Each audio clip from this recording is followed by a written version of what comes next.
learned counsel for the parties submitted that so far as the expression is own use as occurring in section 13 within bracket 3 within bracket 8 is concerned, no occasion has hitherto before arisen enabling this court making an authoritative interpretation and pronouncement.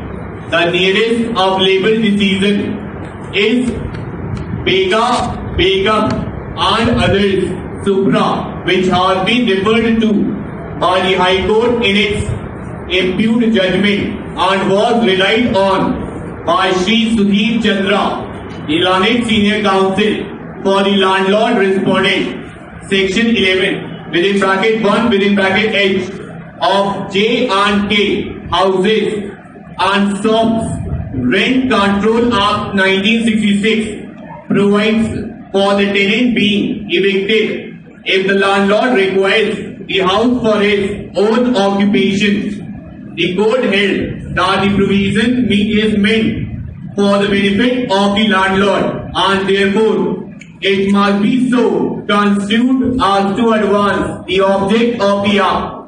The word own occupation contemplates the actual possession of the landlord, whether for his own residence or for his business.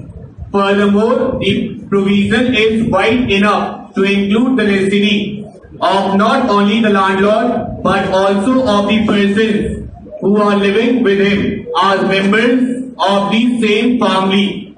The words own occupation cannot be so narrowly interpreted as to indicate actual possession of the landlord personally and nothing more than that. The state of West Bengal notified the West Bengal Excise selection of persons for grant of license at new sites for retail sale of spirit and certain other intoxicants other than foreign liquor on categories of licenses and license for denatured spirit. Order 2000 with effect from 4th of February 2000. As per this order, the application of an applicant for grant of excise license was liable to be rejected if the applicant held any other excise license. The respondents who sought for grant of license for the right to sell foreign liquor within bracket Indian made foreign liquor were told that because of their holding of another excise license they were not eligible to get another license for the sale of foreign liquor. The stand of the government came to be questioned by certain licensee similarly situated as the respondents, wherein the question of validity of the government of 2000 referred to herein above was questioned in writ petition number 7335 of 2000, which challenge came to be dismissed by the High Court, upholding the validity of the government order of 2000. It is stated at the bar that an SLP filed against this order by the aggrieved applicants also came to be dismissed. With growth of industrialization in the country and progress made in the field of trade union activities, the necessity for having multiple unions in an industry has been felt very often. Taking note of this position, power has been vested in the management to recognize one of the trade unions for the purpose of having discussions and negotiations in labor-related matters.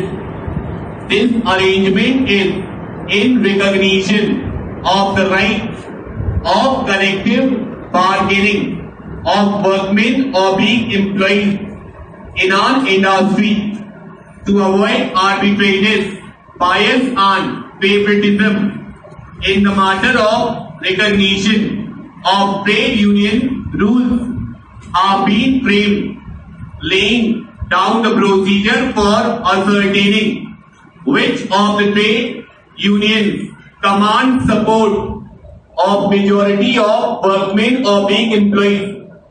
Such procedure is for the benefit of the workmen or being employees as well as the management. Support of majority of workmen will help in maintaining industrial peace and will help smooth functioning of the establishment, taking note of the possibility of multiple trade unions coming into existence in the industry. Provisions have been made in the rules conceding certain rights to non-recognized unions, though such non-recognized unions may not have the right to participate in the process of collective bargaining with the management or the employer over issues concerning the workmen in general. They have the right to meet and discuss with the employer or any person appointed by him on issues relating to grievances as of any individual member regarding his service conditions and to appear on behalf of their members in any domestic or departmental inquiry held by the employer or before the conciliation officer or labor court or industrial tribunal. Suggests very seriously that if protection is to be given to any industry, particularly for the first time, the period of protection should be at least 2 years in the first instance, if not 3 years. My reason for this suggestion are, in the first place, that when protection is given to any industry, it is on the basis of the recommendation of the Tariff Commission. Now, for instance, protection is given to our industry from 1st January 1985 for 1 year for the first time. The industry itself will not be able to know its real position and it will not be able to see its way. It must be in a position to be its way. The object of giving protection is to enable the industry concerned to plan for its future production, to find out the possibilities of marketing its product and also to build itself up to meet the domestic demand or with growth. Unless the industry concerned is able to stimulate the domestic demand, in which case it will have to step up its protection. It will not be able to establish itself. So, from this point of view, the industry ought to be given sufficient time to establish itself. From another point of view, if the protection given to our industry is to be continued or to be discontinued, the Tariff Commission will have to sit again and report on the real position of the industry concerned and will have to start its inquiry within a period of, say, 6 months after the protection was first given. That seems to me rather very curious because the industry itself will not be able to know exactly what its position in regard to production is. I illustrate my point with regard to one of the industries which are listed in this note. Take for instance the titanium dioxide industry. This industry started production in the year 1981.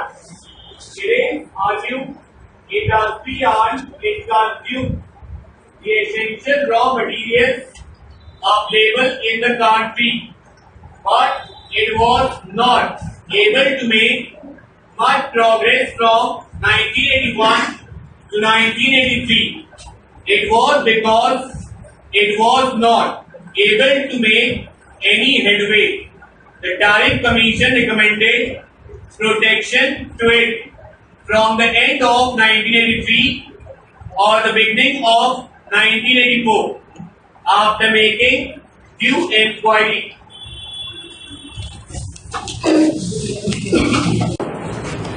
In the instant case, we have noticed that the High Court has merely proceeded on the basis of the arguments made in the petition without taking into consideration the reply filed and without expressing its prima facie opinion in regard to these allegations.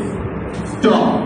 This having been not done, we find it necessary that the judgment impugned should be set aside and matters be remanded to the High Court to consider the pleadings of the parties and decide whether the material on record is sufficient to direct the inquiry by the CBI.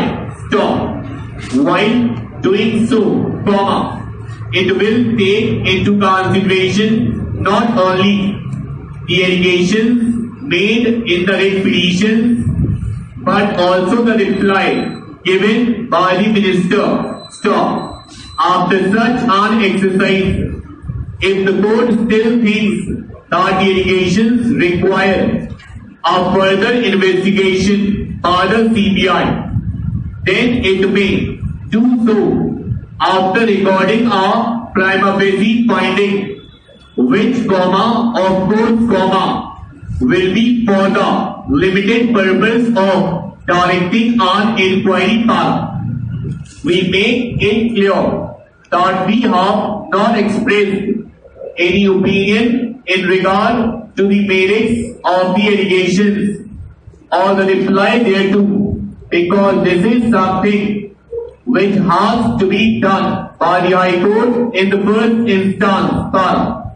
The appeals are allowed and the impugned judgment is set aside. Stop. The matters are remanded to the High Court.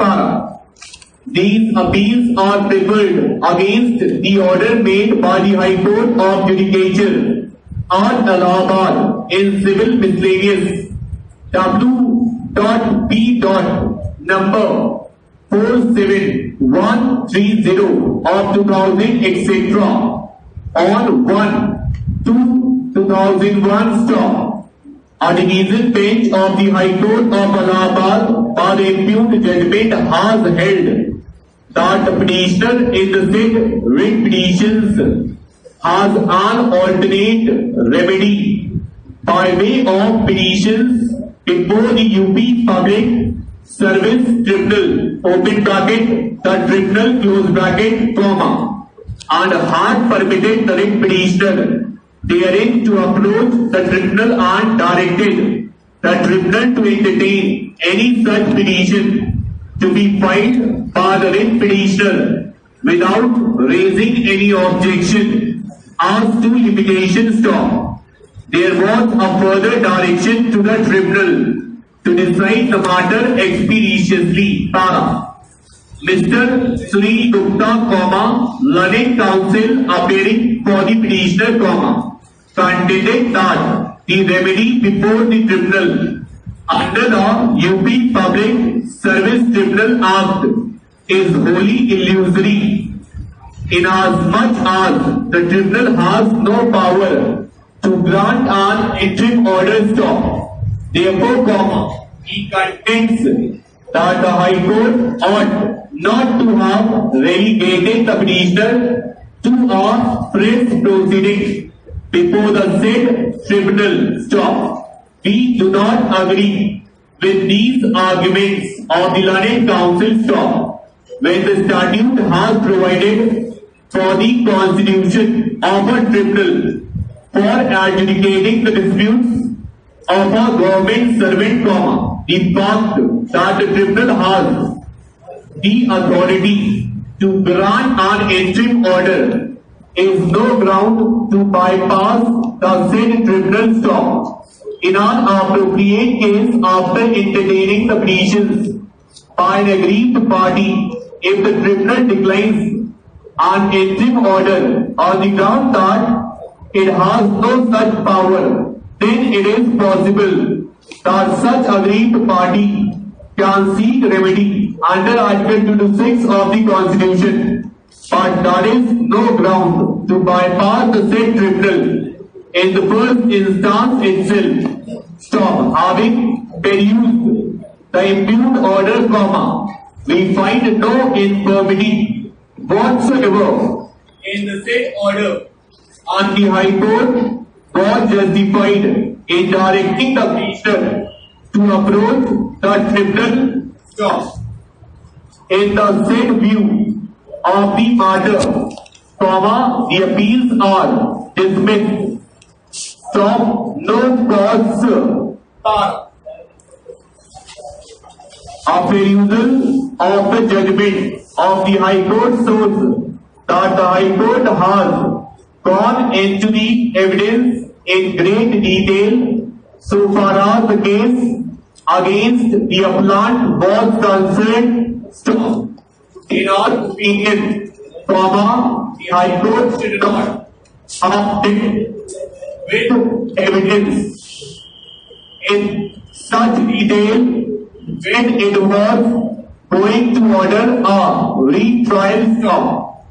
For such detailed consideration of evidence, as pointed out in longer than Arts case, 1951, SCR 676, open bracket, AIR 1951, SC 316, close bracket, amounts to loading the dice against the appellant, when the case goes back for retrial stop.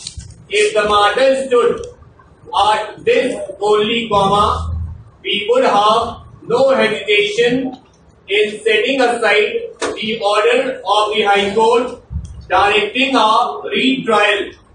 But there is one important circumstance in this case to which the High Court has adverted in passing, which, in our opinion, was sufficient to enable the High Court to set aside the acquittal in this case stop.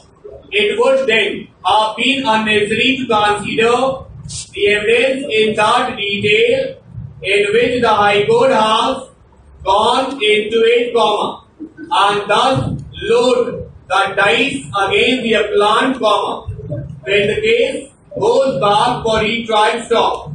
That circumstance is that the assistant session judge had admitted in evidence that part of the statement of the appellant in which he stated that he would show the place where he had hidden the ornaments and relying on it, he held that the plant was in possession of the 17 ornaments, he had dug out from the garden, which he owned along with others' stock. The session judge, however, held that part of the statement of the plant where he stated that he had hidden the ornaments was inadmissible in evidence stock. The same applies to the case against the other accused, who had stated that he had given one ornament to Baba Sahab and would get it recovered from him.